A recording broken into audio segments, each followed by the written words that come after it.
Hare Krishna. Hare Krishna. Então nós estamos lendo do Srimad Bhagavatam, 11º canto, começando com o capítulo 8. Vai começar o capítulo 8 do 11º. Do 11º canto, capítulo 8. Então, continuamos com a iluminação pelo caminho natural. O Avaduta, que a gente identifica como sendo Dattatreya, um avatara, um pouco conhecido aqui no Ocidente, mas um avatara, de qualquer forma, Dattatreya, ele está iluminando o rei que parou ele e fez perguntas, perguntou a ele quem ele era, o que ele tinha aprendido, etc. E ele começou então a ensinar sobre os gurus que ele tinha. Ele falou, tenho 24 gurus. E ele numerou coisas da natureza. Lua, sol, montanha, árvore, criança, não sei o que. Ele foi fazendo uma lista. Assim. E entre os gurus dele tem umas historinhas. Alguns gurus ele conta 1, 2, 3 versos e segue em diante. E outros gurus é toda uma história. Então na aula passada a gente resumiu a historinha do tolo pombo. Né? Então a gente viu a história do tolo pombo, que era uma história dramática sobre os apegos excessivos da vida familiar.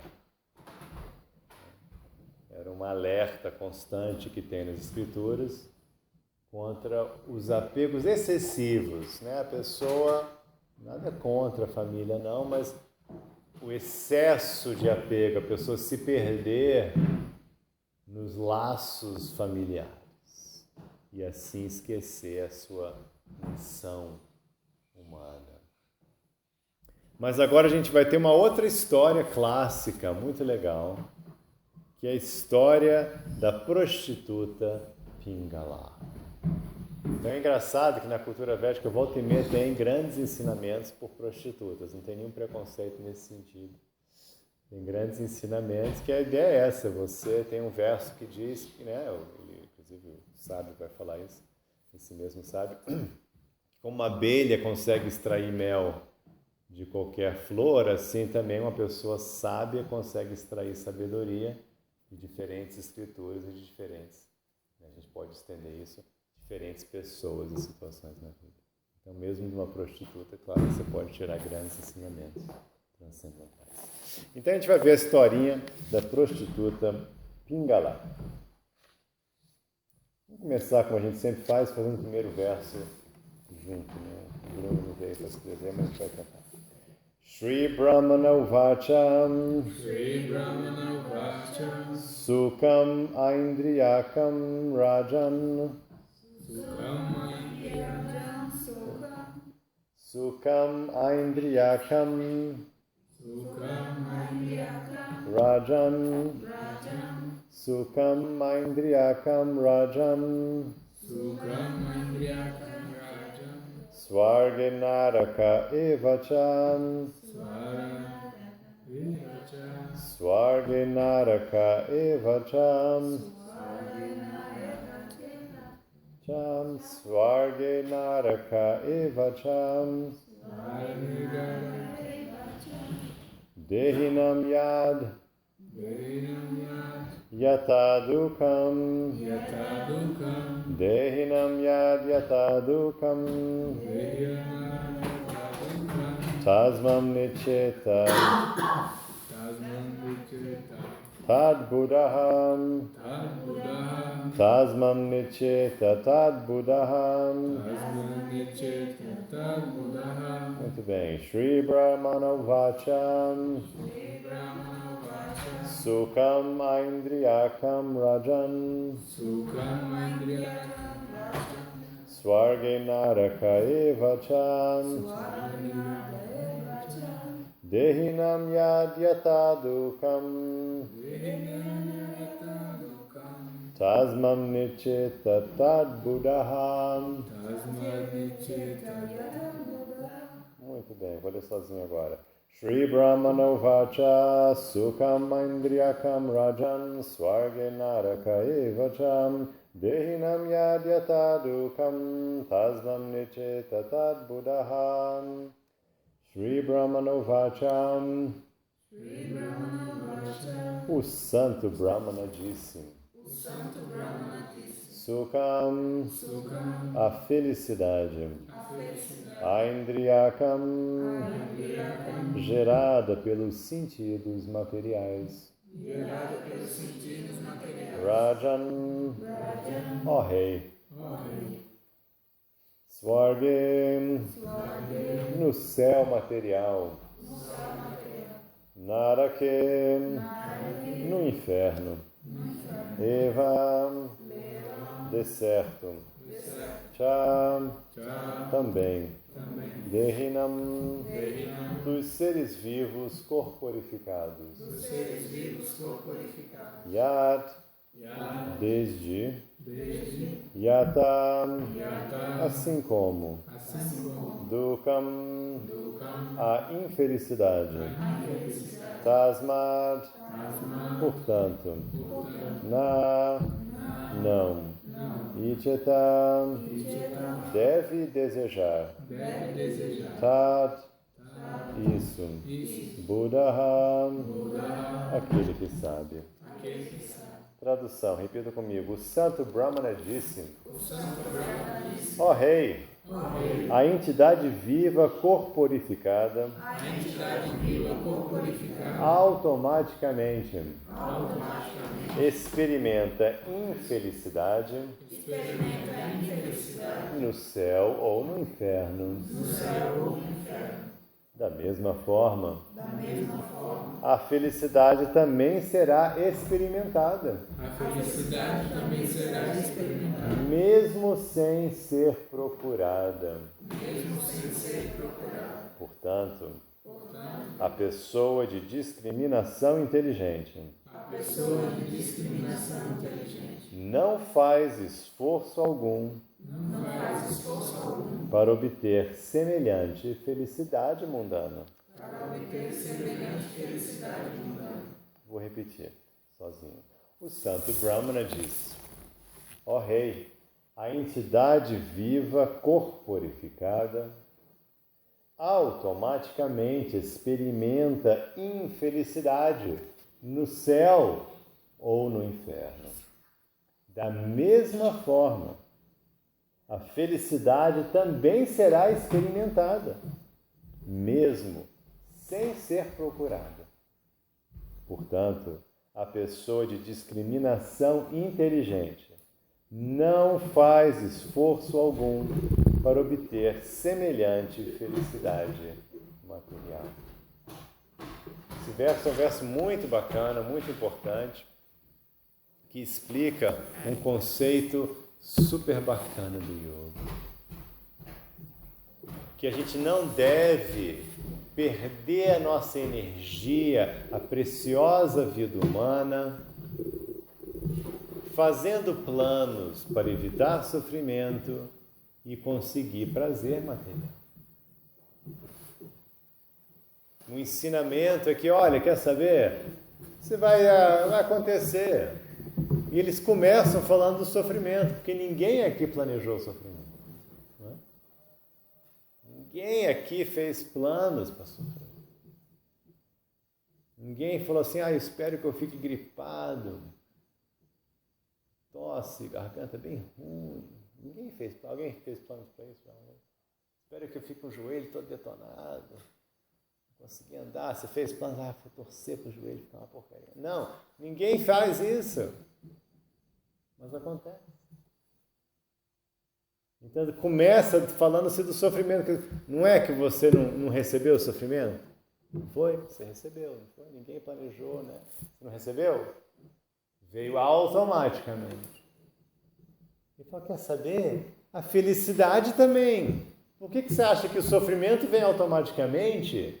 E a felicidade, não, aí depende de você. Você que vai ter que fazer grandes planos mirabolantes para ser feliz. Para ter coisas boas, prazeres materiais. Por que você pensa isso? É automático também. Eu me lembro a primeira vez que eu li isso, eu falei, uau! Sabe, caiu assim uma ficha minha. Uau, não é que é. As coisas vêm. Não tem jeito, é automático. Às vezes você tem assim, é clara a sensação, cara, tô queimando karma bom, não queria nada disso, mas não, toma, você tem que experimentar isso aqui, toma. Aí você recebe uma coisa assim, você não estava nem querendo, você não estava nem aí daquilo. Mas é quando você vai ver, você é forçado a ganhar um presente bonito, você é forçado a aceitar refeições incríveis e, sei lá, sabe, você é forçado a ter uma situação boa, você nem estava procurando isso, mas de repente você recebe, assim, não tem escolha não, você tem que receber do mesmo jeito que você tem que receber o sofrimento, você também tem que receber a coisa boa. Você tinha que encontrar aquela pessoa legal, você tinha que ter a sorte de conseguir aquele upgrade lá, que você sabe, não tem escolha não, você é forçado a receber. Quem já teve essa experiência de ser forçado a receber um prazer material, uma felicidade? Quem lembra assim de uma situação que você não estava nem querendo, aí de repente você, como é que é? Quem lembra? Não.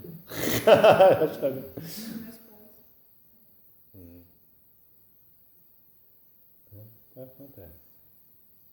Então é assim, é automático.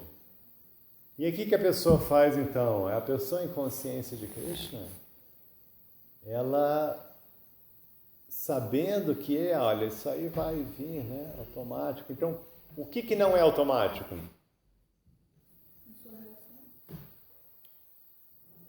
O conhecimento de Deus, não. Sua vida espiritual não é automática. A sua vida espiritual não é automática. Ela só depende do seu livre-arbítrio. Não vai acontecer automaticamente. É uma escolha, é um botão que você está apertando. Você tem que conscientemente optar por aquilo a cada dia.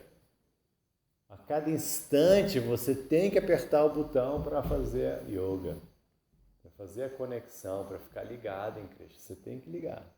Todo dia você tem que discar lá, Krishna, hello.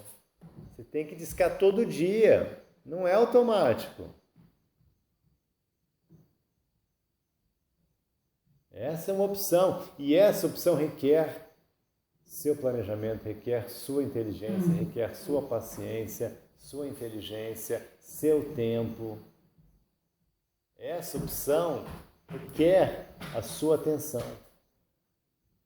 Então a pessoa que está no caminho do yoga, ela fala, quer saber? Eu vou manter eu vou manter meu dharma, eu vou cumprir meus deveres no mundo material, sabendo que as coisas vão vir automaticamente. É para casar, vou casar, para ter filho, vou ter filho, não é para ter, sabe? Tudo vem automaticamente. Vai ter saúde boa, saúde ruim, sabe? Vou morar num lugar bonito, tudo vai ser meio automático, sabe? As coisas vão acontecer. Mas eu vou concentrar minha atenção na minha vida espiritual.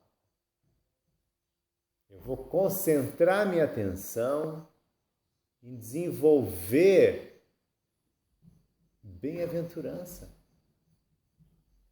Até porque, com essa bem-aventurança que eu vou desenvolver,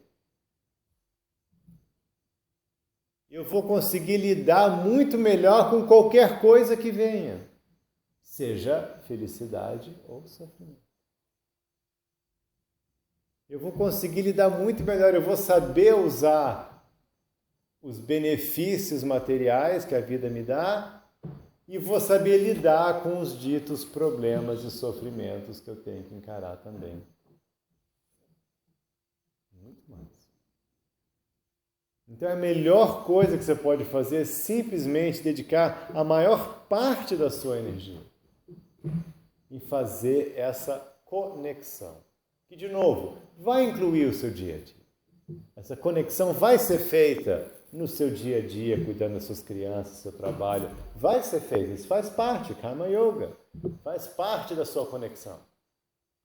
Faz parte do seu trabalho espiritual, mas você vai dedicar a energia a fazer essa conexão através do trabalho. E não que você vai ficar fazendo 1000 planos mirabolantes de como é que eu vou conseguir, sabe, exprimir um pouquinho mais de felicidade desse mundo material, desse corpo, como é que eu vou fugir daquele sofrimento. Muito mais que isso, você simplesmente faz o seu trabalho e tudo vai acontecer automaticamente. Você vai ver que você vai automaticamente, tudo vai acontecer que tinha que acontecer. Você não vai deixar de casar, nem ter filho, nem nada que era para ser, não vai deixar de ser, porque você não tem nem muita escolha.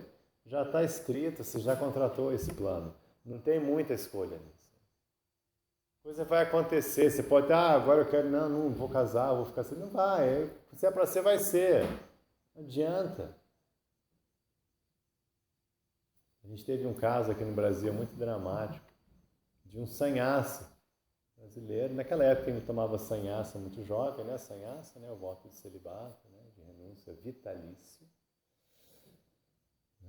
E ele tomou esse voto ainda muito jovem. Hoje em dia as regras mudaram, você tem que ser muito mais velho para tomar, mas ele tomou jovem ainda. E muitas décadas, ele era guru, e era sannyasi, e virou guru, enfim, tinha muitos discípulos e aquela coisa toda. E aí um dia, um outro, né, ele trabalhava, a pessoa foi lá e um outro devoto que estava fazendo um trabalho assim, visitou ele, e ele lia as linhas da palma da mão, né, um quirólogo, né, que chama, né? Então ele leu. Imagina, ele era um sannyasi, um guru sannyasi. E ele falou, olha, você vai casar e ter filhos. Tem que ter a cara de pau, mas tem que ser firme, né?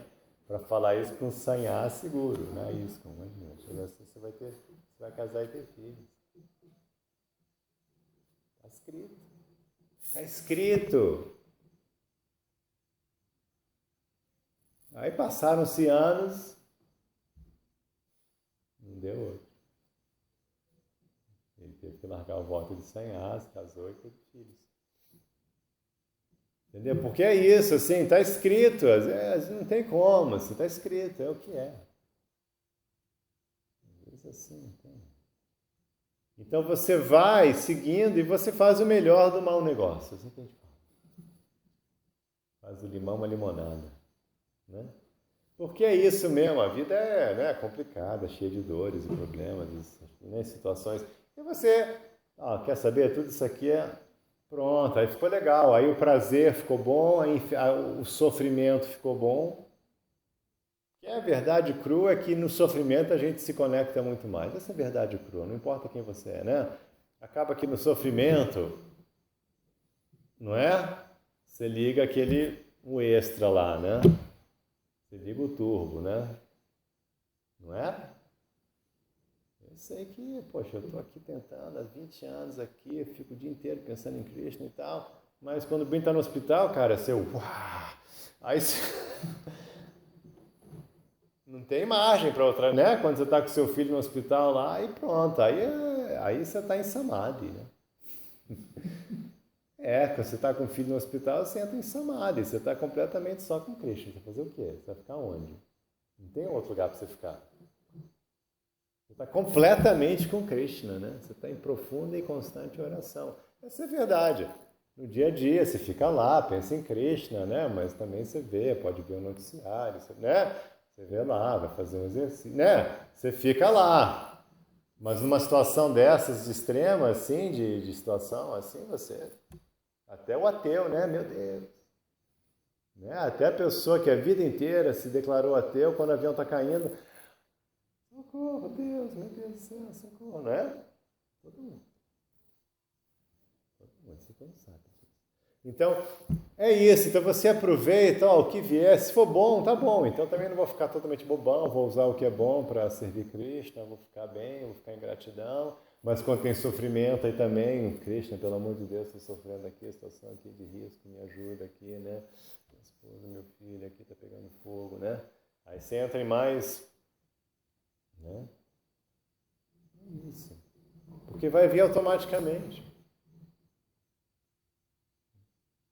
Vamos ler o significado pelos seguidores de sua divina graça, Se Bhakti Vedanta Swami Srila Prabhupada. Significado: não se deve desperdiçar a vida em vão, buscando o gozo dos sentidos materiais. Porque uma quantidade específica de felicidade material virá automaticamente para a pessoa como resultado de suas atividades fruitivas passadas e presentes, ou seja, seu karma.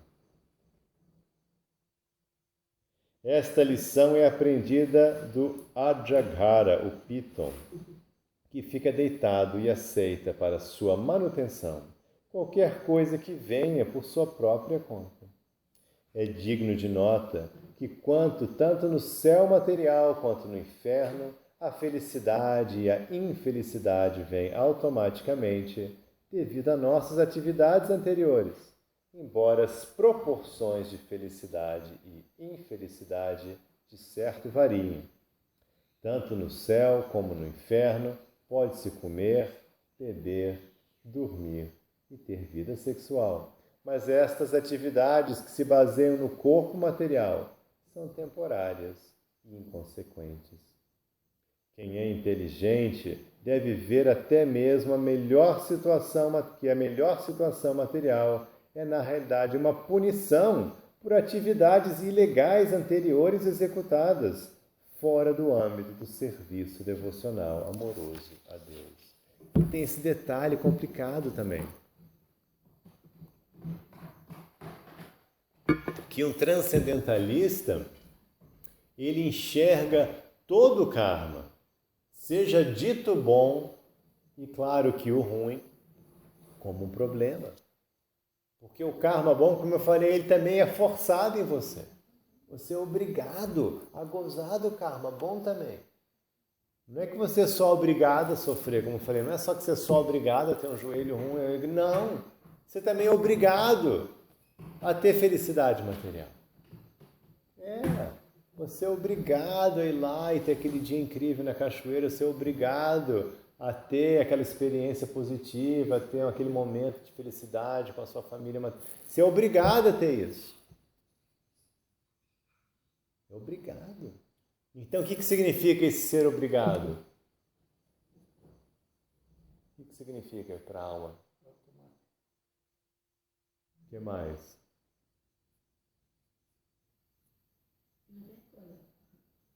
Não tem escolha. E você tem que ficar onde para experimentar isso? Você tem que ficar aqui no mundo material, dentro de um corpo. Você é obrigado a ficar num corpo. Prahlad Maharaj. Prahlad.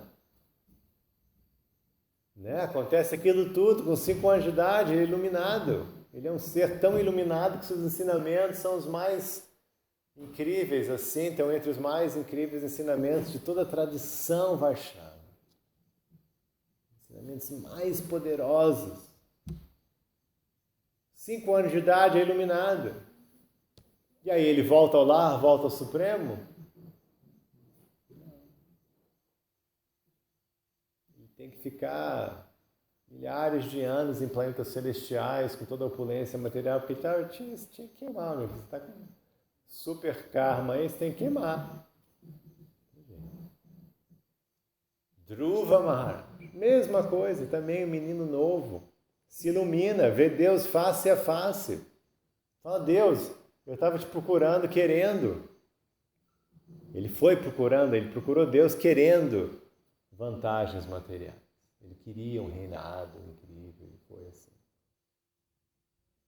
Mas depois que ele se ilumina e ele vê Deus face a face, ele se toca que, nossa, que besteira, eu estava procurando, né, cacos de vidro e eu achei um diamante. Então, assim, sabe, agora esquece, não quero mais aquilo. Não, você vai ter. Não, agora você vai ter. Agora... Ele tem que ficar 30 mil anos vivendo uma vida celestial. Não tem asa, tem que viver 30 mil anos. Você tem que ficar. E depois você pode ir embora, depois você está libertado, mas primeiro você tem que ficar 30 mil anos aqui no mundo material, num planeta celestial, rodeado de opulência ilimitada.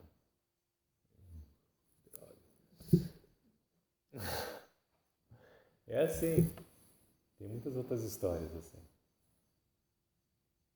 Tem a história de um rei, que é bem interessante, que ele Ele tinha um pouco dos dois, ele tinha muito karma bom e também tinha uma dose de karma ruim. E ele está iluminado já, ele se iluminou. Ele se iluminou Chitraketu Maharaj. Então, ao se iluminar, ele recebe uma espaçonave, um iate celestial. Um iate celestial. Não tem aqueles iates incríveis dos nossos mega ricos. Ele tem um iate celestial, um negócio assim, que viaja pelo espaço e já vem já com mulheres lindas, já assim, todo, sabe, assim um iate mesmo, como os iates, assim, ó.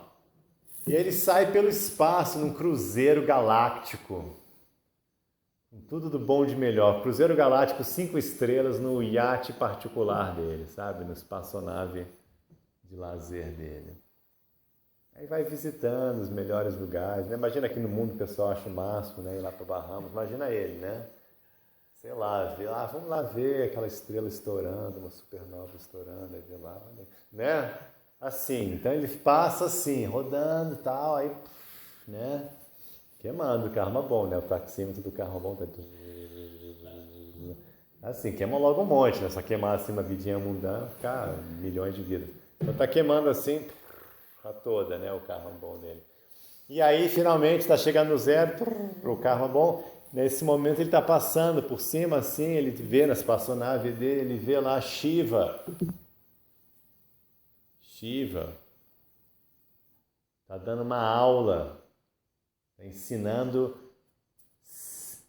ascetas, espiritualistas, yogis, ascetas, yogis renunciados. Ele está ensinando yogis renunciados, Shiva. Só que ele está ensinando os yogis renunciados e sentado no colo dele está a esposa dele, Uma. Aí ele vê aquela cena e fala, que incrível, né? Shiva é demais, né? Ele dando uma aula de renúncia a celibatários. E sentado na coxa dele está a esposa dele, né? Só Shiva, né? Ele falou, imagina, né? Imagina a situação. Imagina lá um monte de brahmachari assim, lá, né? Aquele brahmacharizinho lá no templo, todo renunciado. E aí tá o cara dando aula lá com a esposa no colo, assim. Imagina, o que vocês iam achar disso aí? Né? Na isca não ia cair bem, né? Aí o cara tá dando aula assim, o guru dando aula com a esposa, assim, ó, belíssima, né? A mais bela esposa. Uma é... sentada no colo. O que vocês iam achar dessa cena? Vocês iam ficar assim, que? Mas é Shiva. Então ele ri. Ele ri assim de espanto das glórias de Shiva, não assim. Mas ele fala, nossa, é Shiva. Aí ele ri assim, cara, não acredito, né? Só Shiva. E aí Uma vê ele rindo e não gosta. O que está rindo meu marido? Né, mulher?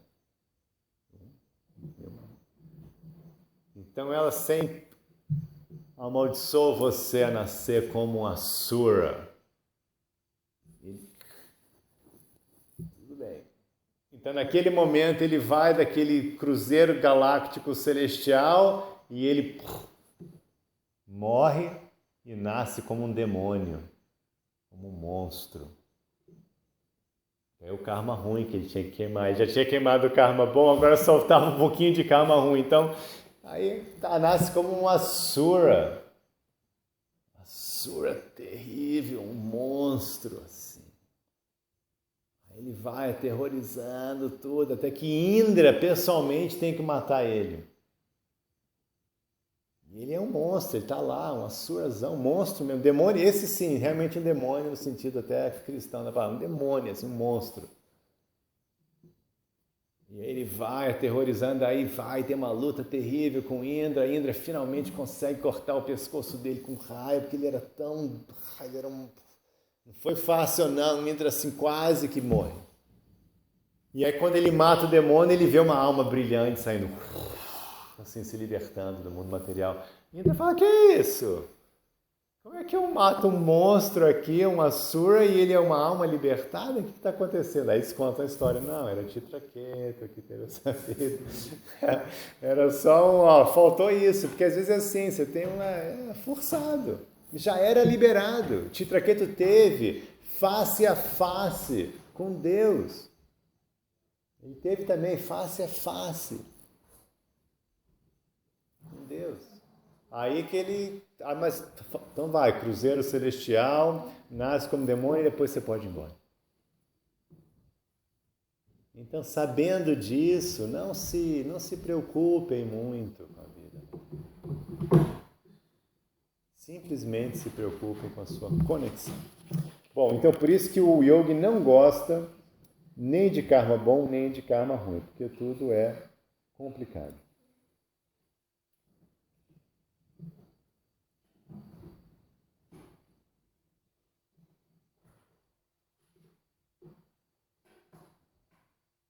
Uma alma condicionada passa por enormes inconvenientes a fim de obter um pouco de felicidade. Depois de lutar na vida material, que é cheia de opressão e hipocrisia, a pessoa talvez receba um pouco de gozo dos sentidos, mas este prazer ilusório de modo algum compensa o fardo de sofrimentos que se tem de suportar para obtê-lo. Essa é a vida material resumida, né? Quem não pensa assim está muito iludido, né? Você tem uma gotinha de prazer, mas é tanto sofrimento, né, no caminho de conseguir esse prazer. Afinal, o chapéu bonito não cura um rosto feio. Se alguém de fato deseja resolver os problemas da vida, deve viver com simplicidade e reservar a maior parte de seu tempo para o serviço amoroso a Krishna.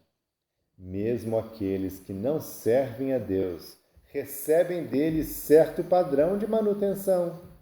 Podemos, portanto, apenas imaginar a segurança que o Senhor concede aos que dedicam a vida a seu serviço devocional.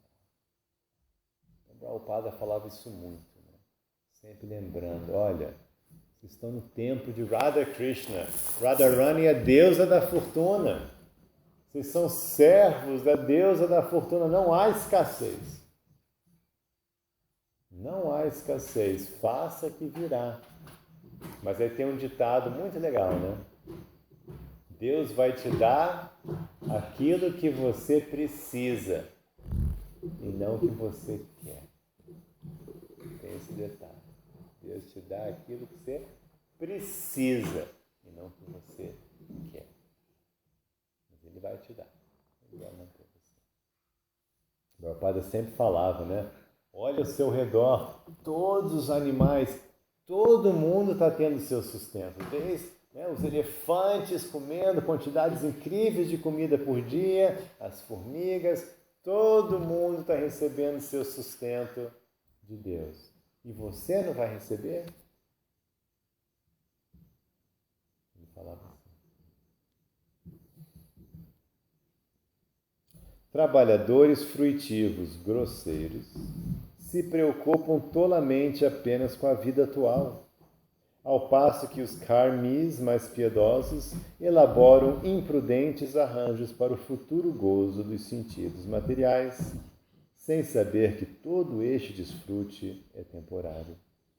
A solução verdadeira, porém, é compreender que, satisfazendo a personalidade de Deus, que é o Senhor de todos os sentidos e de todos os desejos, pode-se alcançar felicidade permanente.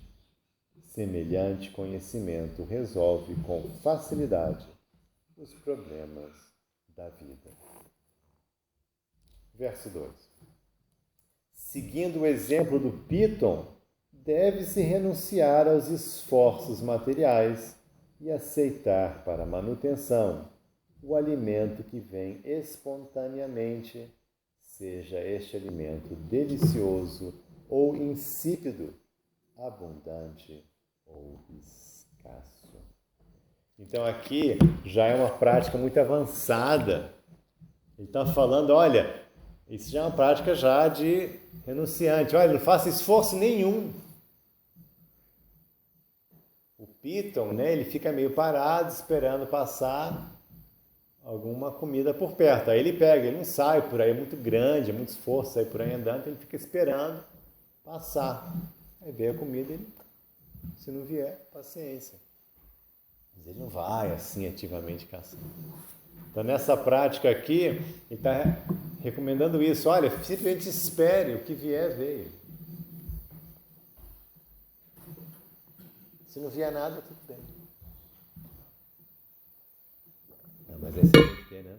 Um nível de desapego perfeito. Verso 3.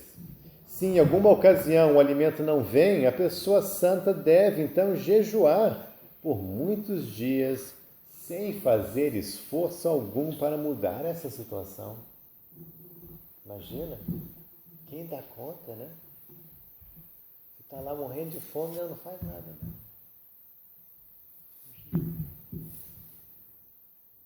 Ele deve pensar então, devido a minhas atividades pecaminosas passadas, agora estou sendo punido.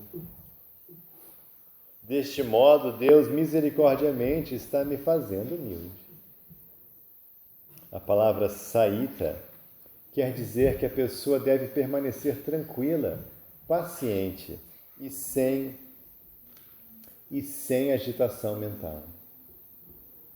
Dishtabuk significa que ele deve aceitar a personalidade de Deus como controlador supremo e não abandonar tolamente a fé devido ao desconforto material. Tatet nukampam susamikshamano bunjanai vatma kritam vipakam. Srimad Bhagavatam 10, 14. Um devoto do Senhor sempre aceita a privação material como a misericórdia do Senhor Krishna. Dessa maneira, ele se torna qualificado para a suprema liberação. Eu vou repetir o verso que eu li errado.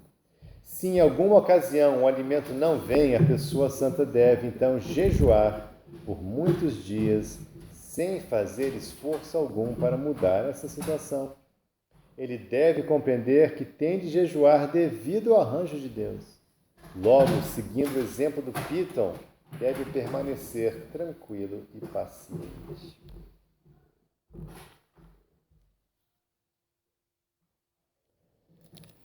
Então, a gente não vai tão longe, a gente não está praticando esse nível de renúncia,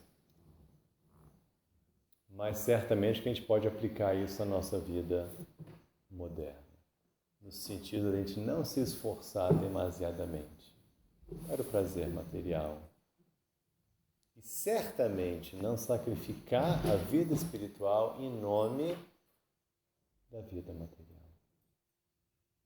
A gente vê muitas pessoas fazendo isso. Elas se ocupam, a gente pode usar o termo corpo e alma, na vida material.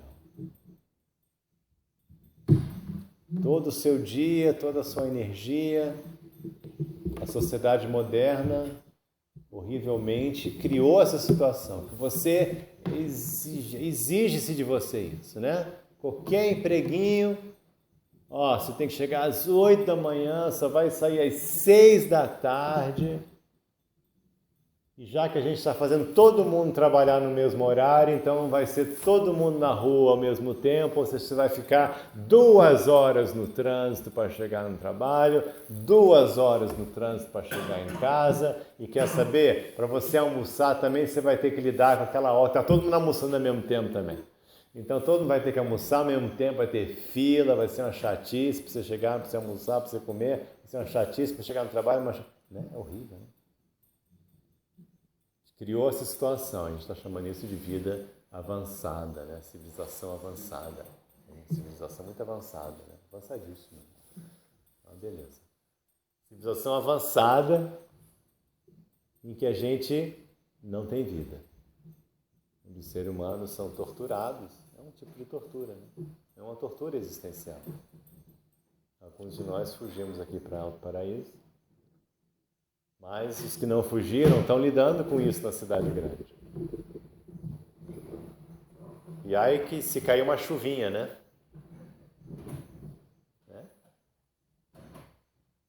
Quando a gente vai para a cidade grande, se fica assim, nossa, você lembra como é ruim, né?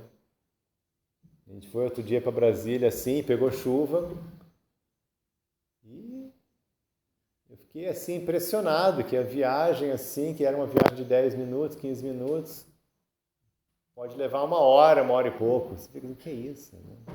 Isso é vida. Todo mundo parado no trânsito, aquela chuva, rua alagada, não passa. E eu ficava assim só pensando, Krishna, que misericórdia, porque eu estou tendo isso agora, mas as pessoas fazem isso todo dia. Eu olhava ao meu redor e falava, nossa, todo mundo, eles fazem isso todo dia. Por que eles aguentam isso, né? Tinha que ter uma revolução. Por que vocês estão aguentando isso todos os dias? Como é que você pode chegar ao ponto de achar que é normal ficar sentado no carro 1 hora, 1 hora e meia para voltar do trabalho? Isso não é normal, isso é desumano, isso está tudo errado, né? Tem que parar tudo, jogar, fazer manifestação. Alguém bola um sistema mais inteligente, que eu trabalho de casa, ou que tem turnos, ou que todo mundo não sai ao mesmo tempo do trabalho, não chega, né? Tem que mudar alguma coisa, mas todo mundo, você vê, é forçado, não, tem que ser, tá, então tá bom. Mas é horrível, né? E você sabe que essas pessoas passaram o dia inteiro num trabalho que eles detestam, né? Que isso, tenha coragem, larga, começa a mexer, né? Começa a rebelião, né? Tem que ter uma rebelião, tem que começar, né? Começa, se todo mundo aceita. Essa é a história de toda a situação, né? Injusta, porque todo mundo aceita. Se todo mundo aceita, continua. Tem que ter, né? As pessoas têm que se manifestar mais e mais. Olha, isso aqui não. Como é que eu vou ficar o dia inteiro por conta de trabalhar? Vou sair de casa às 6 da manhã, às 5 da manhã, vou chegar às 8 da noite, só para me manter? Isso não é justo, isso não é correto, isso não tem sentido. Eu tenho uma vida, eu quero cuidar da minha vida, eu quero cuidar da minha família, eu quero cuidar da minha vida espiritual, eu quero me divertir, né? Não tem sentido isso. A gente vive essa vida infernal, mas o ponto é esse, não aceite essa vida infernal. O Prabhupada falava, as fábricas são como infernos. Falava assim. O Prabhupada falava, olha, a vida humana não se destina a trabalhar como um asno. Ele falava assim. A vida humana não é para você trabalhar como um asno, de 6 da manhã às 8 da noite. Não é para isso que serve a vida humana. Mas por que está acontecendo isso? Porque todo mundo está na busca de um gozozinho extra dos sentidos. Eu vou conseguir um pouquinho mais. Então vale a pena eu, né, vender minha alma aqui para conseguir um iPhone novo e para eu ter, vale a pena. Não vale a pena. Não vale. Mas isso está acontecendo. Então esse é o exemplo do Pita. Então a gente não vai parar também de tudo, até porque isso não é uma das práticas que a gente segue, a nossa prática é Karma Yoga, a gente vai seguindo nosso Dharma, a gente cumpre, a gente vai atrás, cuida das coisas, mas também a gente tem um equilíbrio no processo. Alguém quer fazer algum comentário, alguma pergunta? Sim. Quando você falou sobre...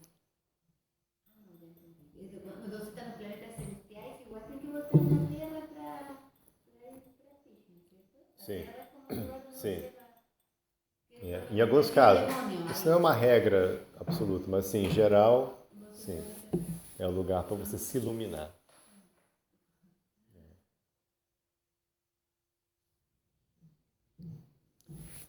Então, muito obrigado pelo seu tempo e paciência. Srila Prabhupada Ki Jai.